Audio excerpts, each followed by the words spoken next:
माना जाता है कि जो स्त्री गर्भवती नहीं होती है उनके लिए यह विशेष करके बीज होता है। तो आइए चलते हैं, थोड़ा हम आपको अर्जुन का पेड़ दिखा दें। बहुत लोग अर्जुन के पौधे नहीं जानते हैं, तो ये उसके पौधे लगे हैं। ये बड़ा सा पौधा, ये पूरे पौधे उसी के हैं जो नदी के किनारे किनारे, और इसकी छाल लाल होती है।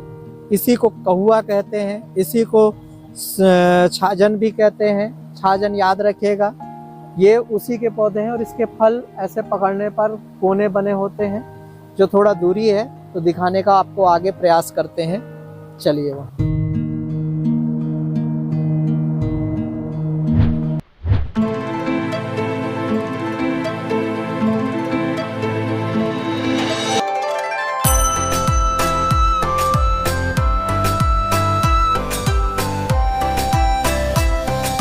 आपको दिखाने के लिए एक अर्जुन का पौधा, ये है अर्जुन छाजन, जिसको कहुआ के नाम से जाना जाता है। इसकी छाल लाल निकलती है और इसी का उपयोग किया जाता है हमारे यहाँ। आप देख लीजिए, है ना, हमारे यहाँ इसी का उपयोग किया जाता है, छाल का। और ये हार्ट से संबंधित, हड्डी जोड़ने से संबंधित, दमा श्वास से संबंधित, बीपी हाई हो या लो हो, इसकी छाल का उपयोग किया जाता है। और ये इसके फल हैं जिसमें 5 उंगलियों के निशान है। जैसे हम तोड़ते हैं, 5 उंगलियों के निशान आपको इसके फल में मिलेंगे, देख रहे हैं। इसी की छाल का उपयोग चूर्ण बनाकर अन्यत्र भस्मों के द्वारा भी इसका इस्तेमाल होता है। रक्त बढ़ाने में भी इसकी छाल का उपयोग किया जाता है और इसके साथ अन्यत्र दवाइयों में भी मिलाया जाता है। और लाल रंग की छाल ये 2 प्रजाति में पाई जाती है, लाल और सफ़ेद, जिसका उपयोग इसमें किया जाता है। अपने सफ़ेद वाला जानवरों के इसमें किया जाता है, जो बैल वगैरह, भैंस वगैरह, ऊँट वगैरह के जो हड्डी टूट जाती थी उसके उपयोग में। और पुरुषों में लाल रंग का इस्तेमाल होता है। तो विशेष ध्यान दीजिएगा, लाल रंग वाला ही मनुष्यों को इस्तेमाल करना। और इस तरीके से 5 उंगलियों की तरह इसमें फल का निशान होता है। इसका चूर्ण आप बना करके रख सकते हैं, लाल रंग का। इसी की चाय काढ़ा, प्राचीन पद्धति में इसी की काढ़ा चाय, जिसे आज के वक्त में हम लोग चाय पत्ती की चाय कहते हैं, इससे छोड़ दो और आप इसकी चाय पियो, जो वनस्पति हमारे भारत में बहुत है।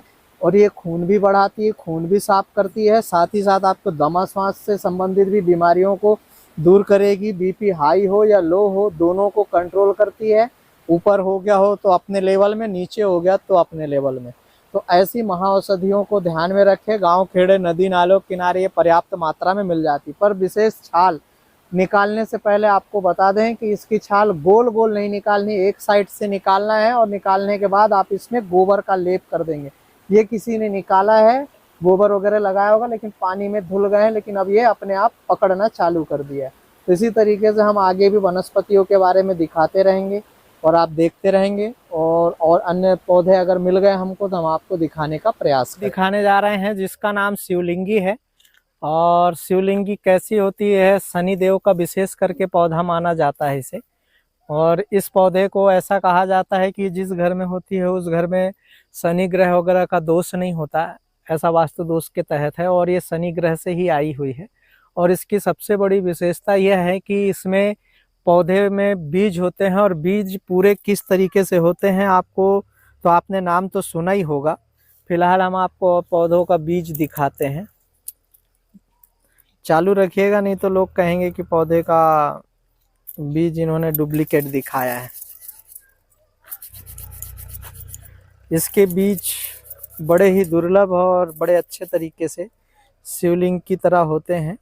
ये जलहरी बनी हुई है और दोनों साइड में शिवलिंग है। इसके जो स्त्री गर्भवती नहीं होती है, ऐसा माना जाता है कि जो स्त्री गर्भवती नहीं होती है उनके लिए यह विशेष करके बीज होता है।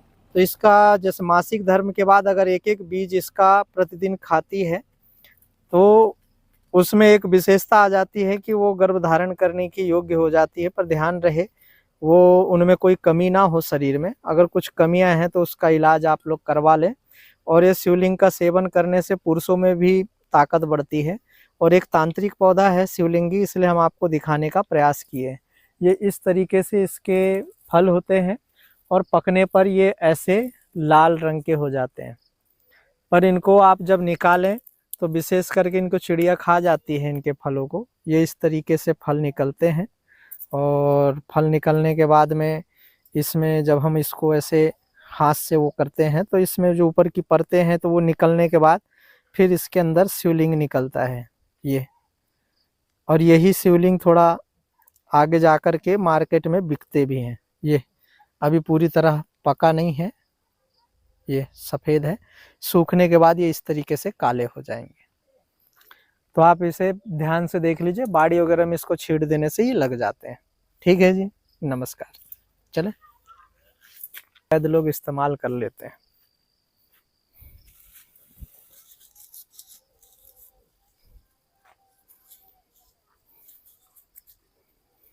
नर्मदे हर, एक मिनट आप। नमस्कार नर्मदे हर। आज हम आए हैं यहाँ ठाड़ पत्थर में, जो एक गांव है, वहाँ का आश्रम भी है और यहीं गुफा है। ऐसा माना जाता है कि माँ नर्मदा जी का विवाह इसी जगह स्थल पर रचा गया था, जिसमें सोनभद्र जिनके कहते हैं, तो वो भद्र अलग है। सोन के साथ में विवाह यहीं तय हुआ था। उनके आटे की लोई वगैरह सभी चीज़ें, कढ़ाई वगैरह आज पत्थरनुमा बन चुका है और वहाँ साग सब्जी भी आज पौधे के रूप में परिवर्तित है जो बनाई जा रही थी। और इस स्थल पर भारी मात्रा में औषधि हैं, जो आपको कुछ औषधियों के बारे में आज बताने का एक प्रयास करेंगे। आप हमेशा पूछते रहते हैं कि उन दिव्य औषधियों के बारे में बताएं जो पूजा पाठ से भी संबंधित होनी चाहिए, आयुर्वेद के साथ पूजन पद्धति पर भी उपयोग की जानी चाहिए। तो कुछ ऐसे पौधे हैं जिनके बारे में बताना चाहेंगे, जिसका नाम नागर मोथा है। नागर मोथा आपने सुना होगा, जो धूप बनाने में, हवन की सामग्री बनाने में इनमें खासकर उपयोग की जाती है और पूजन पद्धति में विशेष रूप से इसका उपयोग होता है। और वहीं तंत्र साधना में भी इसका उपयोग किया जाता है। तो ऐसे ही एक ऐसे दुर्लभ पौधे में दोनों प्रकार का हम आपको दिखाएंगे, खुशबूदार और बिना खुशबू का, दोनों ही पौधे यहाँ हैं नागरमोथा में। तो कुछ अभ्रंश है कि वो भी नागरमोथा होता है, लेकिन नागरमोथा वास्तव में एक मोथा जो छोटे रूप में होता है, जिसका भी हम आपको परिचय आपके गांव खेड़ों में, खेतों में वो पाया जाता है। छोटा सा कंद मिलता है लहसुन की तरह, और सेम इसी बड़े नागरमोथा की तरह ही होता है। तो वो उसके छिलके निकाल करके बवासीर जैसे महारोग में उसका उपयोग किया जाता है।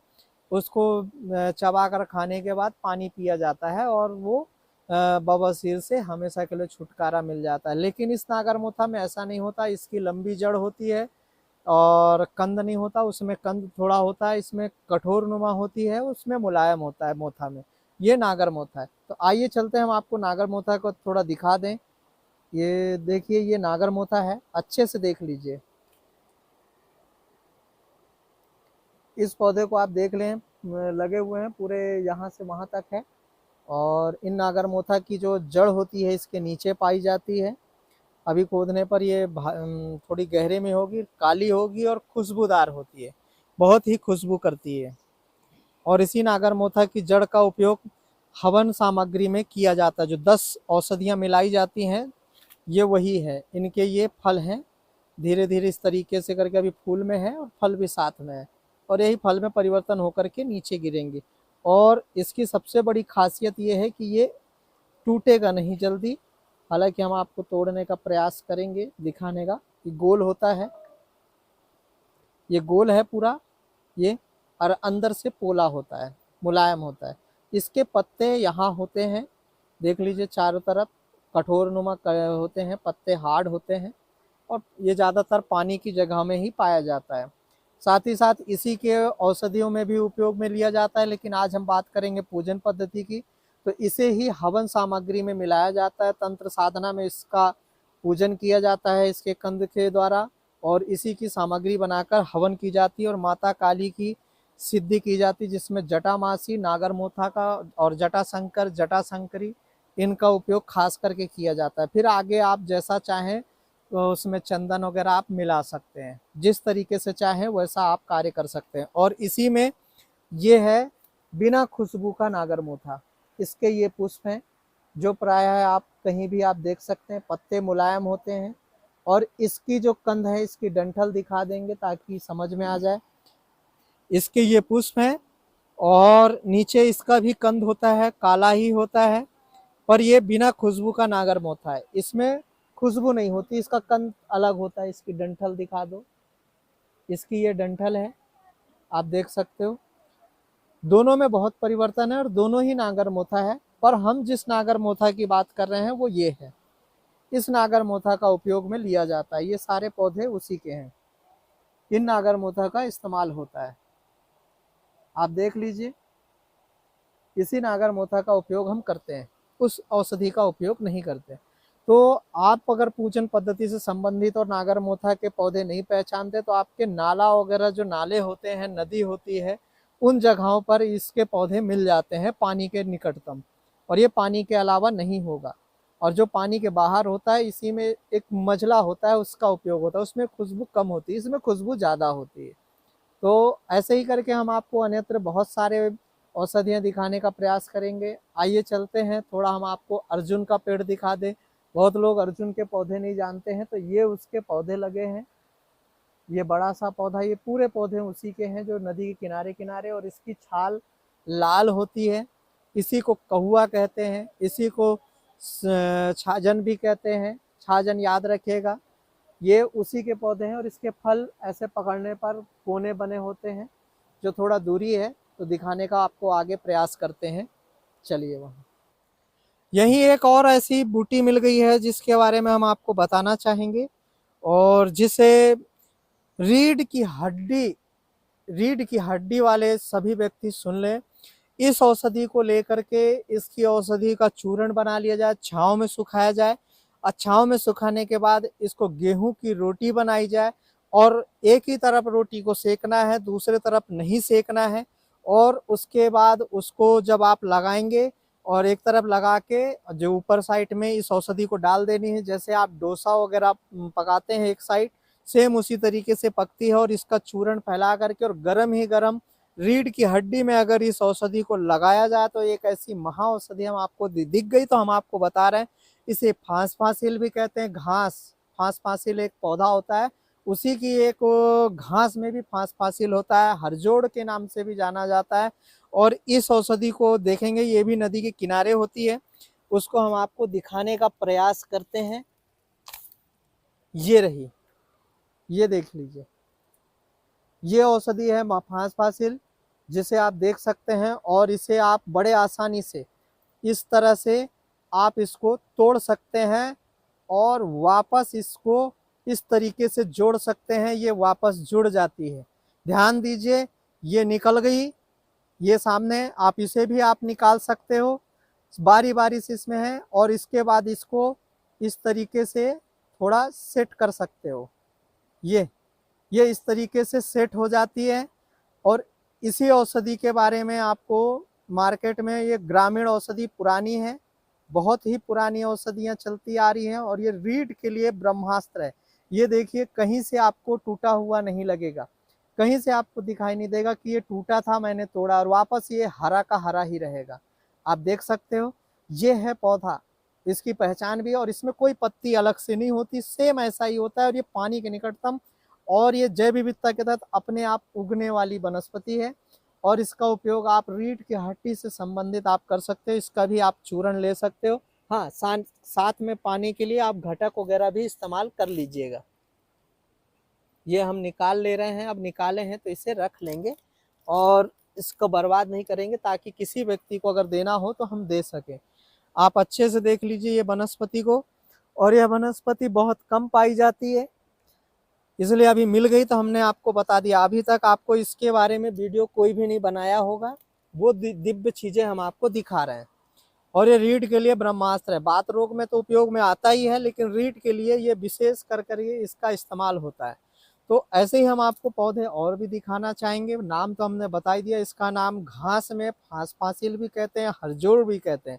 यह हड्डी जोड़ने के भी काम आती है। और यही हमने उसका प्रमाण भी दिखाया कि उसको तोड़ने के बाद भी उससे जोड़ा जा सकता है, और वापस वो आपको हरा ही मिलेगा, यानी फिर से वो लग जाता है, जुड़ जाता है आपस में। इतना फास्ट होता है, तो शरीर के साथ क्या करेगा, आपकी चिल्फी निकल जाना, हड्डी टूट जाना, हड्डी फ्रैक्चर हो जाना, उन सभी चीजों में ये काम करता है। लेकिन रीढ़ के में हम इसका उपयोग खास कर करते हैं। विधि वही है, रोटी बनानी है, आपको अगर कहीं मिल जाए तो जो वैध हैं और जो नए नए सीख रहे हैं वो इसके बारे में विशेष रूप से ध्यान रखें। रोटी को एक ही तरफ सेकनी है, जैसे डोसा पकाते हैं।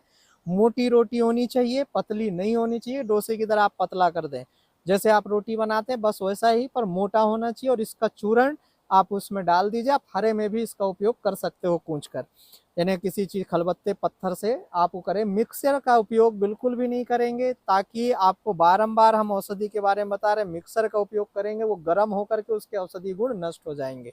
तो इसका उपयोग आप उसमें कर सकते हैं। चलिए आगे भी हम आपको और पौधे दिखाते हैं। चलो।